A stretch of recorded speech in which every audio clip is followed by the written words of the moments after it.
America में आई है इसलिए वही भाषा बोल रही है ना।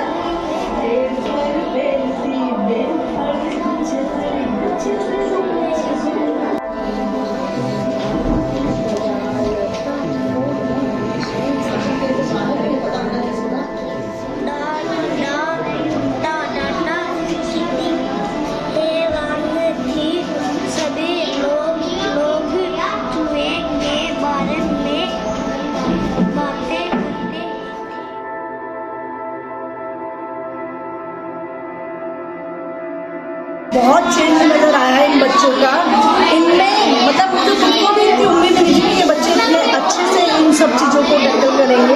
किताबें मेरी अंदर रखी हुई थी और उनको पढ़ने के लिए जब मोटिवेट किया तो उससे बच्चे अपने आप किताबें निकाल, मतलब उनको इतना इंटरेस्ट डेवलप हुआ है कि अपने आप लेते हैं, अपने आप पढ़ते हैं और उस पर ही अपनी कॉपी में लिख भी लेते हैं कि मैंने कितनी किताबें पढ़ी और आपस में फिर चर्चा भी करते हैं। जो बच्चे पढ़ नहीं पाते थे तो उनको थोड़ा सा हीन भावना टाइप की तो लगती थी कि हम नहीं पढ़ रहे हैं या हमें नहीं, तो उनको मोटिवेट किया कि देखो ऐसा है, कोई बात नहीं, तुम चित्र ही देखो जिससे कि तुम्हें थोड़ा सा अच्छा लगेगा और फिर तुम्हें जितना भी पढ़ना आता है तो उसको देख के कल जैसे बच्चे और बच्चों को कहा तो किसी ने 1 पढ़ी थी या 2 पढ़ी थी, अब 2-4 दिन बाद ही मुझे बोलते हैं मैडम हमने और बहुत सारी पढ़ी। तो करीब अब ये आज की स्थिति है कि सब बच्चे पढ़ने लगे, सब में इंटरेस्ट डेवलप हुआ है।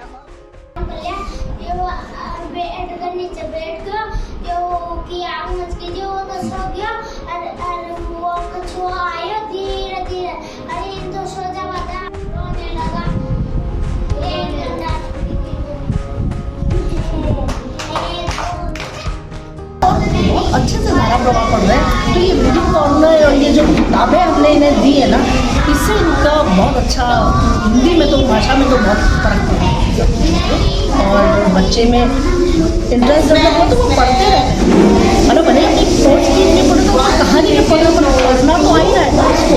तो आप किसी भी बच्चे से बार बार रोचक जानकारियाँ उन्हें मिल रही हैं कहानी पढ़ने के प्रति, कम से कम जो अटक के पढ़ते थे वो उससे धारा प्रवाह पढ़ने लगे और बड़े बच्चों को देख के छोटे बच्चे भी उसमें भाग लेने लगे और वो भी उनकी नकल कर करके या कैसे भी करें लेकिन पढ़ने की उनकी भी रुचि जागृत थी। और सबसे बड़ा फ़ायदा ये हुआ कि जो बच्चे कहानी पढ़ रहे थे उसमें फिर आपस में ग्रुप डिस्कशन टाइप करने लगे, वो चर्चा करते आपस में, मैंने तो आज ये कहानी पढ़ी, इस कहानी में ऐसे था। कई में चित्र थे तो चित्र पर भी वो लोग चर्चा करते थे। तो वो चर्चा जब करने लगे तो उसमें मैंने ये देखा कि उनमें आपस में बहस होती थी, तर्क होने लगे। तो कहानी पर कि आज ये कहानी पढ़ी है और इसमें ये था, तो उनमें कुछ बच्चे उसमें चित्र बनाने की कोशिश भी करने लगे। तो इससे रीडिंग कॉर्नर से सबसे बड़ी बात ये हुआ कि जो बच्चे अटक के पढ़ रहे थे वो धारा प्रवाह पढ़ने लगे और जब पढ़ने लगे तो उस चीज़ को थोड़ा बहुत उनका समझ भी विकसित होने लगी। तो जो चीज़ अपनी हिंदी में भाषा में एक महत्वपूर्ण होती है कि बच्चा पढ़ ले और उस चीज़ को समझने का प्रयास करे। तो अगर ये चीज़ जैसे 3री 4थी के बच्चे और 5वीं के बच्चे इस तरह से करने लगे तो मुझे लगता है ये बच्चे आगे चलकर कहीं भी नहीं अटकेंगे और अच्छे से अपने आगे बढ़ते चलते। तरफ हम कहते थे कि कोर्स की किताबें जब थी तो हम कहते इन्हें पढ़ ले, तो बच्चा एक इंटरेस्ट ही नहीं आता था, उसमें इच्छा ही नहीं होती थी कि मैं किताबों को पढूं। तो जब वो पढ़ता ही नहीं था तो फिर वो उसके बारे में हम मतलब कितनी भी कोशिश करें तो वो उसमें आ ही नहीं रहा था। जब से ये रीडिंग कॉर्नर बना और कहानी की किताबें हमने उसे दी तो उसके बाद वो पढ़ने के प्रति रुचि बढ़ी ना। आप ये देखिए कि 15 दिन उन्होंने जब कहानी पढ़ी उसके बाद फिर जब उन्होंने अपनी कोर्स की किताबों पे हमने उनको बिल्कुल कहा ही नहीं कि आप कोर्स की किताबें पढ़ें। हफ्ते 10 दिन हमने कहा तुम कहानी की किताबें और इस रीडिंग कैंपेन इसी में ही पढ़ो, इन्हीं किताबों को पढ़ो। कुछ जिनको नहीं आता था तुम चित्र ही देखो।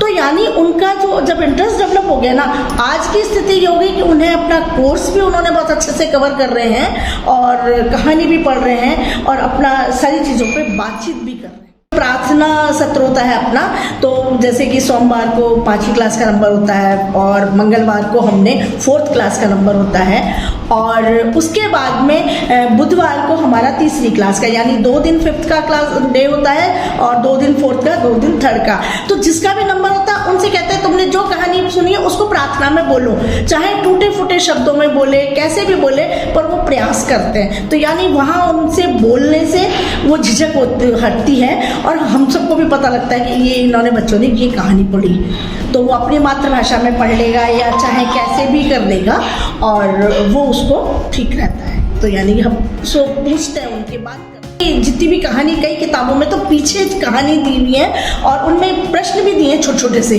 तो उन्हीं पर हम सवाल जवाब कर लेते हैं। जो भी चित्र है तो उसमें पूरी कहानी को संक्षिप्त 4 तरह की कहानी मतलब चित्र दे दिए और छोटे छोटे प्रश्न होते हैं, तो उन्हीं प्रश्नों को हम पूछते हैं उनसे, ताकि उनमें भी एक जिज्ञासा रहती है कि मैडम इसके बारे में बात करेंगे। उनसे बातचीत अगर नहीं करेंगे तो वन वे हो जाएगा सर, उनको फिर इतना मज़ा नहीं आएगा।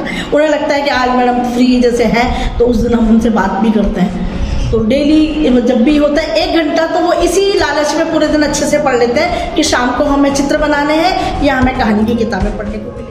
बहुत ही अच्छा आइडिया मिल गया है कि शुरू से जो काम हमने मान लो इस बार सितंबर में अपने स्कूल को लेते तो अक्टूबर में जाके हमने बना पाया था, तो अब वो हमारा रीडिंग कॉर्नर बन गया है। जो हमारे इस समय 3rd 4th के बच्चे हैं, 2nd के भी बच्चे हैं, परसों ही मैंने भी देखा कि वो जो बच्चे